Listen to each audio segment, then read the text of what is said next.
We begin with some immortal words from a great American tradition. They were uttered just 20 years ago by Michael Douglas, a.k.a. the Goliath of Wall Street, Gordon Gekko. Greed, for lack of a better word, is good. Greed is right. Greed works. Greed clarifies, cuts through, and captures the essence of the evolutionary spirit. Gordon Gekko's words were ringing in my ears the other day as Northwest Airlines emerged from bankruptcy.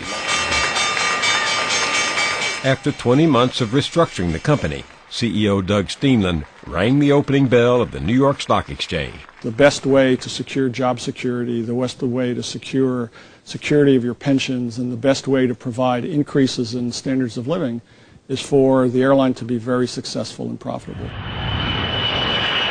And if you feather your own nest in the process, more power to you.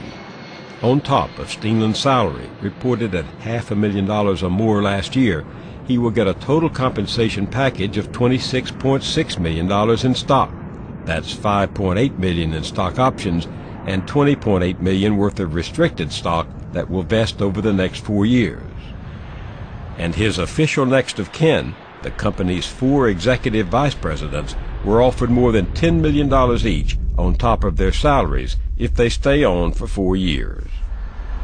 Oh yes, Gary Wilson, the outgoing chairman, who already has $21 million from stock he cashed in just before the bankruptcy, will get a $2 million goodbye gift plus medical and dental insurance for life. That's right, for life.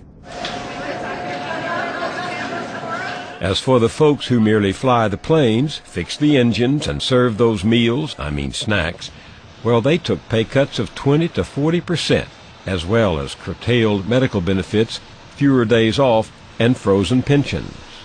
When you have veteran employees that have given a lifetime of commitment to service and good employment to this employer, it made me really angry, very sick to my stomach when my pension has been cut and frozen.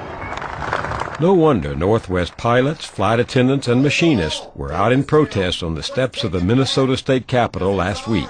We built these airlines. We built these companies. Let's take it back today. To keep the airline aloft, pilots increased their working hours by as much as 20%, while taking a pay cut of 40%. To make ends meet, pilot Ron Hay has to sell his house and move his family back to his wife's hometown in Texas. Our CEO's $26.6 million is one complete annual payment to our pension fund. Our pension fund could be one more step closer to whole. The $25 million is probably in excess of any funds needed to bring us back down to a medical benefit that we wouldn't have to pay anything. Amanda and Trevor Olson are both flight attendants, and they are already feeling the cuts to their medical benefits. To cover the birth of their second child, they had to pay almost $4,000 out of pocket. That's more than 10% of a flight attendant's yearly salary, which tops out at only $35,000 a year. It just kind of points to how disgusting to me that the executive compensation plan is, that they can reap so much in stock options and pay, and we're not even getting a cost of living increase in the next 5 years of our contract. 3 of Northwest unions cried foul and filed objections in U.S. bankruptcy court, calling the management equity plan obscene. Forget it, Judge Alan Gropper decided. He ruled that rewarding $300 million in stock to top executives is not illegal or unfair. To the contrary, he said, any incentive plan that is intended to keep management from jumping ship and leaving for another company in today's market must be very generous.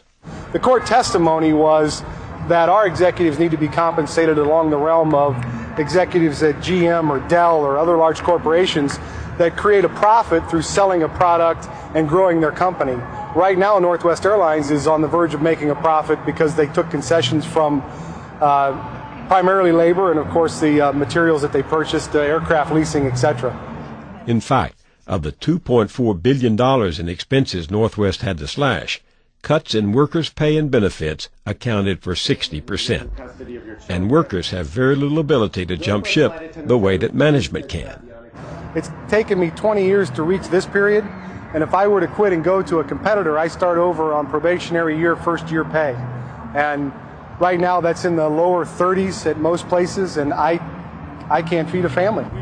Now, it's true that CEO Steenland has to stick around all of 4 years to get his stock, worth more than $20 million. But don't blame him for making off with all that loot. His board of directors made him do it. The decisions that were made with respect to executive comp were made by the Northwest Board, were made by the compensation committee of that board, which was fully independent. Management had no say, no participation and involvement in that. The guy's new chief of Blue Star, Bud Fox. Gordon Gekko wasn't quite so humble. Remember that scene in Wall Street when Gekko's young disciple, Bud Fox, played by Charlie Sheen, discovers that Gekko plans to eviscerate Blue Star Airlines. Bud's own father is a mechanic for Blue Star, and it dawns on the son that his dad is about to be hung out to dry while Gekko is golden. Of course, the beauty of this deal is the overfunded pension. Gekko makes $75 million there. $50 million buys in the minimum annuities for 6,000 employees, and he walks away with the rest. I figure he'll clear $60, $70 million. Not bad for a month's work. As in the movies, so in real life, the big boss rakes it in while the company's employees will continue to struggle for years to come. Northwest is the last of 4 major carriers to come out of bankruptcy after the 9/11 terror attacks. But it's not the first airline to use bankruptcy to keep operating while it cut costs, convinced creditors to exchange debt for equity, and rewarded executives after wringing concessions from the rank and file. When U.S. Airways emerged from bankruptcy in 2005, CEO Doug Parker was awarded almost $6 million worth of stock in cash. Employees got pay cuts of up to 53%. Pilot's top salary, $120,000. Mechanics earn at most $48,300. And flight attendants' top salary is just over $34,000. When United Airlines came out of bankruptcy in 2006, CEO Glenn Tilton was awarded stock options and other benefits that over 4 years would earn him almost $40 million, more than the airline's $25 million profit that year. Employees, on the other hand, got pay cuts of up to 50%. Pilots' top pay is $158,200. Mechanics earn at most just over $52,000, and flight attendants at most $37,600. Only Delta Airlines CEO Gerald Greenstein didn't follow the Wall Street script. When Delta climbed back from bankruptcy this past April, its employees took pay cuts of up to 40%, and Greenstein actually turned down $10 million in compensation. Let me tell you, in 1980, a CEO made 40 times the average worker. Today they make about 400 times. This is wrong. Back in Minnesota, a new member of Congress, Keith Ellison, is rallying Northwest's unhappy employees. Let no one be in doubt about what's happening here.